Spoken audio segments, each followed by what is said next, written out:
David, it seems to be the same story we come to after most games. Unlucky and probably not getting what we deserve out of games, but is that the fine margins in the top flight? Fine margins in the top flight is unforgiving, but really, really difficult to find any really negatives from the game other than the result. The result's a negative, but I feel sorry for the players a wee bit, in all honesty. I don't think they should be losing that game of football. Yep, got to defend the second one better. But I don't think we should be losing that game of football, and I think we all know now that we should have had a penalty, and that takes you to 2-1. Now, I'm not saying that we would have won the game, might have drew the game, might have still got beat.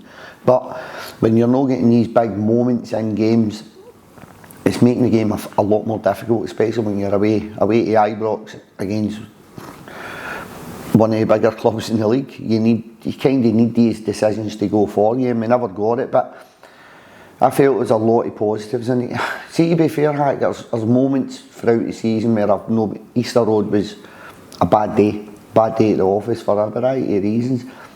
I struggle to find that in a lot of other games. I've like Dundee, we never started well, but Dundee started better and scored, but we got it back to 2 each. And then there's a big moment in that game that goes against us. Referee gets asked to look at the monitor because they made a mistake and sticks by his original decision.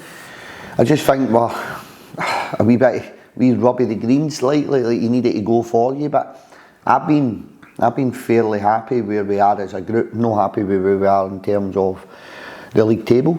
But I think there's been a lot of positives within performances.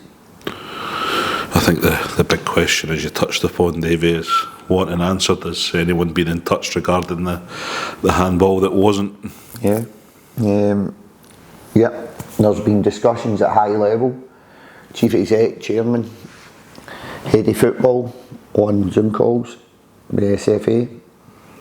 And I had a phone call yesterday myself, so I can't share what was basically said in the phone call, but basically, look, sorry, it was an honest mistake was made. So what can you do? You can dwell on that, you can use that as energy going forward, but for me, it's done. Nothing at all we can do about it. And like I'm not going to give it much energy going forward. I'll use it as try to turn that into a positive energy going forward. That kind of adversity that's kind of going against us, and now try and use that in a positive way. Because only thing we can change is the next game of football. So try and focus on that as much as we can. But it was a difficult weekend in terms of how we lost the game.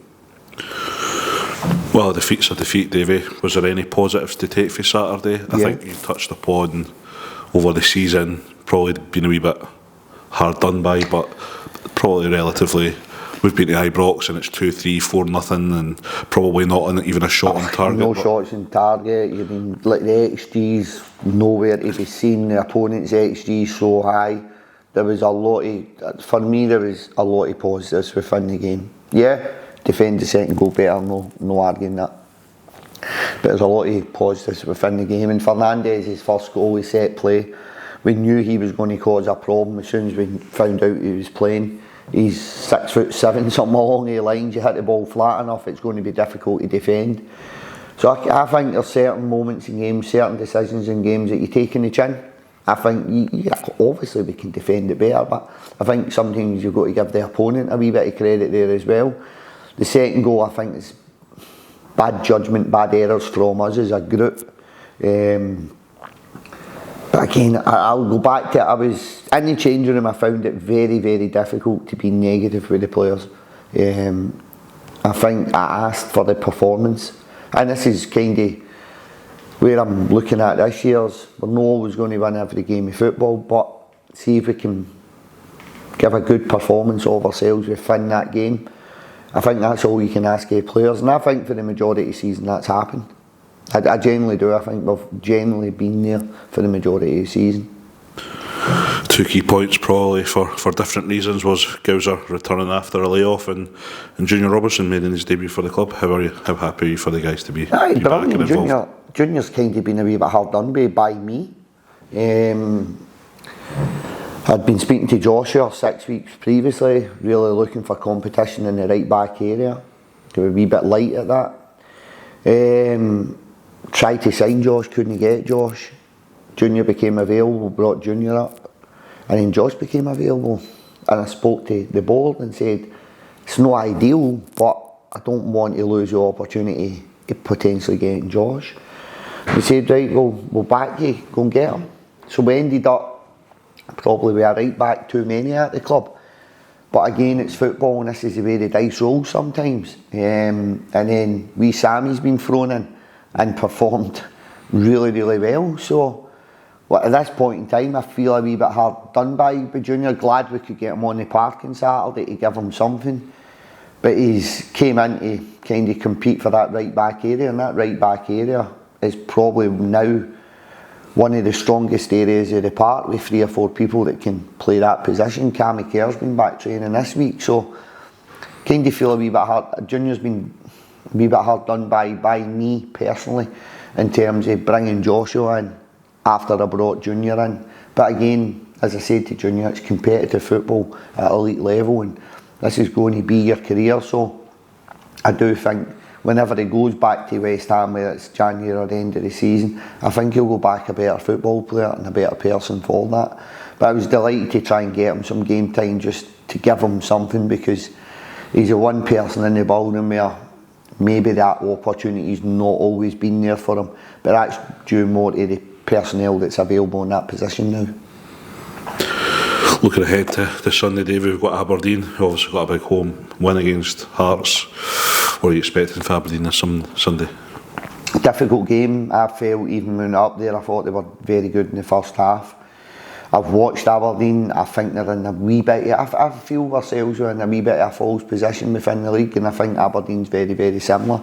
They've just beat the league leaders, who's been unbeaten all season. So that probably shows you where Aberdeen are as a group. When we went up to play them, they'd made, I think it was 4 big signings on the last day of the window. Yeah. I think you had Carlson, Armstrong, Nisbet and Mitchell Frame, the left back for Celtic. Yeah. Then spent money on players. So I would be surprised if Aberdeen weren't in the top 6 come the end of the season. But again, it's just up to us to focus on ourselves. It's a difficult game, but heck, you don't get any easy games of football in the Premiership. So difficult game of football, but I think there are a team that's kind of an upward trajectory. They're not in the same place they were at the start of the season. No, you say there's no easy games, but we're back at home. Is that advantage welcomed after going to Ibrox on Saturday? Yeah, definitely. I think you always want to play at your home stadium. The home crowd will get behind us. I think everybody realises how difficult the season was going to be at the start of the season. It's not any different now. But the crowd play a big part in that, and being back at home obviously helps that. So I'm looking forward to being at home. Looking forward to being at home and try to apply how we want to play to Aberdeen and see how the game goes. I think we're more than capable of taking points from Aberdeen. Probably someone we don't really talk about much, David, but Daniel Finlayson has been performing very well at centre half after obviously starting out as a right back, but must be good to have versatility in the squad. Dan can play there. I think there's been a couple of boys this year that have came in. Wee Sammy was another one. There's been a couple of boys this year in that's came really in, and I've been really happy with their progress. Dan finished the season, he played the last game at Ross County, but he came out of the team the last 2-3 months. Jamie was playing at right back at times, and I always felt when I watched Dan, he was okay at right back, but he was more a centre back playing right back.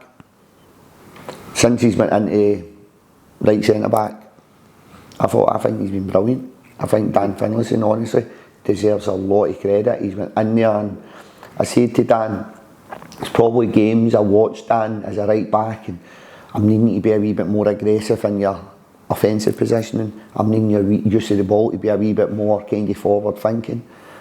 And he goes in at centre back. Honestly, I don't have anything negative to say about Dan Finlayson and his performances now. I think he's been shown leadership also. Stepped up to the plate, Dan. And I'm delighted with him. The coaching staff, and I'm sure the players are the same, but I think Dan's been one of the standouts this season for us, and I think he's really shown that he's a top centre back, and that's kind of where I am with it. Dan can play right back, there's no doubt about that, he can play right back, but I think for Dan going forward in Dan's career, I think I'd be kind of shoehorning myself in as a right centre back, whether that's a back four, whether that's a back five. I think he's been one of our best players. And just finally, Davey, obviously Mo Salah went off with a bit of a head knock. What was the update on Mo? I actually would love to see that back properly. The camera angle we've got's no great, and I've not managed to find a camera angle that can show that, because I felt at the time it could have been a red card. But again, I've not seen it back, so I'm surmising there, I don't know. It wasn't great. Mo was in a bad place on the park. Andy had felt that he was out for a couple of seconds, but Mo said he just shut his eyes because he was sore. You'd need to understand Mo to understand that. Hopefully he's back training tomorrow, but he took a sore one. Mo's adamant it wasn't concussion. Andy and the doctor were kind of adamant it was concussion, so Fair. that maybe tells you it was concussion if Mo doesn't know. Hopefully he's back training tomorrow, but he wanted to stay in the park. It was us that took him off. Mo wanted to stay on the park, but I think the player's safety, the player's welfare's got to come first in that situation, and the doc and Andy made that decision, which I'm more than comfortable with.